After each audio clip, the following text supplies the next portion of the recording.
Well, here I am again with my teeth in. Um, I was beginning to talk about an intelligent common man's view of aliens. That is, other planetary dwellers, presumably planetary or spaceship dwellers, I suppose some of them are, in the cosmos, and kind of growing up with that understanding from Olaf Stapleton and imaginative people. Jules Verne, of course, started the process, and then if we look deeper into archaeology, we find all kinds of signs. Who was it first that really triggered the '60s intellectual? Was the man who wrote Ages in Chaos, Earth in Upheaval, Worlds in Collision. I'm sure lots of people, I'll get it in a minute, my biocomputer's searching that one out, very commonly laughed off by the academias of that time, and of course they learned that he was a lot closer. I mean, he was really the man that popularized the concepts of plate tectonics, for instance. Even the idea that we could have been one large landmass before we broke up was laughable in the 50s and 60s. People would just laugh you out of the room if you suggested Velikovsky, of course, Immanuel Velikovsky.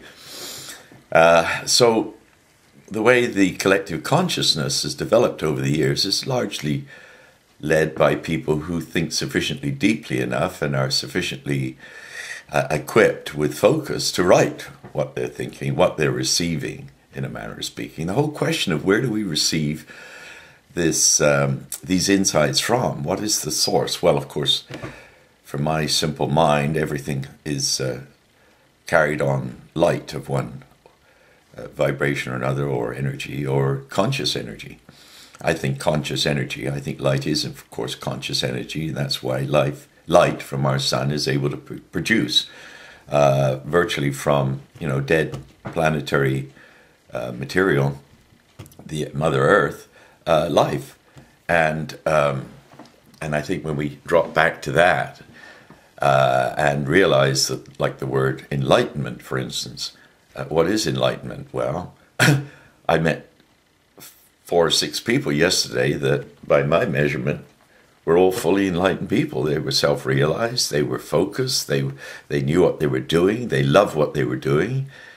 They were finding real fulfillment and being able at the same time to have the same quality of conscious awareness around the shadows on our society that sometimes I find myself bearing all too heavily upon, because I feel that they are unnecessary shadows brought about by greed and ruinous belief in various structures of monetarism. So, to get back to the idea of aliens, well, as I say, I was an early reader, and of course, in the 40s and 50s when I grew up, space was in every comic book. And by the time I was 14 and had a rather bad concussion, I slipped in a swimming pool. I woke up not only with a bell ringing in my head, but a voice. And for the longest time, I've lived quite comfortably with this voice. I often wonder what the source of it is. Sometimes it sounds like many voices. And even as the common man, I talk to a lot of people, and they say, well, yeah, I hear voices in my head too. And I go, well, I guess I'm not as crazy as perhaps I thought I was for a while. Anyway, the nature of course, the voice that we hear, many people channel it, and that's probably very healthy, write it down. Of course, they become writers, they tell great stories. Mysteries arise in everyone's life. The crop circles can't, I don't think, be just brushed away. I think if I were directing affairs in Neptune, for instance, or let's say I was a Neptunian ambassador here, and I was saying, well, we have to connect with Earth, but we don't want to scare everybody, so what can we do? Well, think about graffiti. Graffiti is one of the great arts that emerged from the 60s that kind of sustained itself. It was, and still is, maybe not as strongly demonstrated today as I've seen it, but it still is a wonderful way of communicating to people in a way that wakes them up of the dormancy of their appreciation. Let's call it that. And I think it's very similar with these what should we say, creative reflections of the individual mind. And certainly, I've spent a lot of time allowing my biocomputer to run up and down the scales of what are the serious possibilities. And that's why I'm proposing this new structure of government, which comes closer to a pure democracy, to a participatory democracy, and, can give us a new age, a new paradigm shift based on the fact that we're going to take one step back from God as an identifiable personality of Godhead, and begin to uphold God's creation as caretakers on the planet, of caretakers of one another, of caregivers to one another. So it's the give and take of care that really can demand the way forward. And essentially, what I think we're receiving as a society, as a people on a planet, on remnants of great civilizations which have been overwhelmed by, great tragedies, both tragedies of culture, where bloodthirstiness and violence and dirty tricks and blue meanness and so on have been the mainstay of our survival.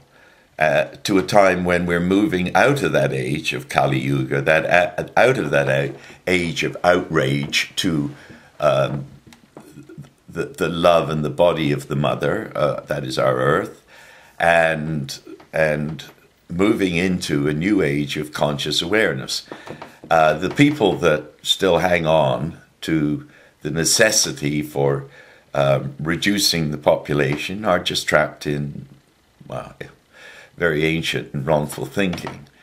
The scale that Buckminster Fuller and the people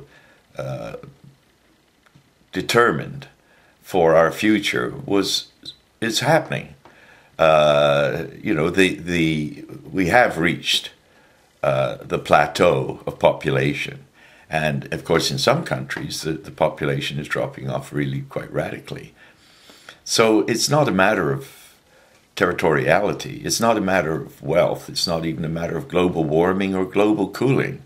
It's a matter of intelligently accepting ourselves, in a manner of speaking, as crew on a spaceship, that we are in communication, in my view, certainly I am, in my view, and maybe that's a foolish view, with aliens. And to some extent, we are aliens.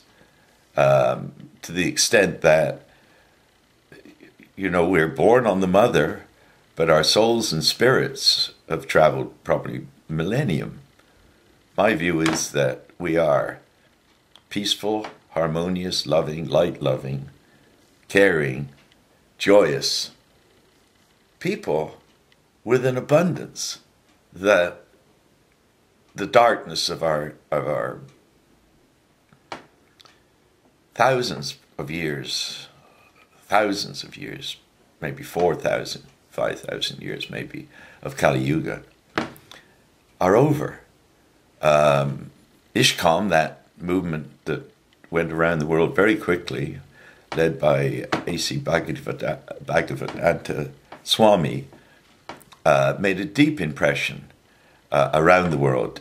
Just as the name of Christ has gone around the world now, the name of Vishnu has gone around the world now. All the names of God have gone around, Allah, have gone around the world. And we now have to recognize that, in a manner of speaking, since even the aliens can't touch the ultimate undifferentiated consciousness, that we will always, to a greater or lesser extent, remain individual consciousnesses. But we can be realized consciousness, and we can be happy and healthy and cooperative consciousness is we don't have to be further engaged in violent, dirty tricks. We don't have to be invading our minds and subjecting ourselves to unhappiness through practice of unkindness. It's time for love to emerge on the planet.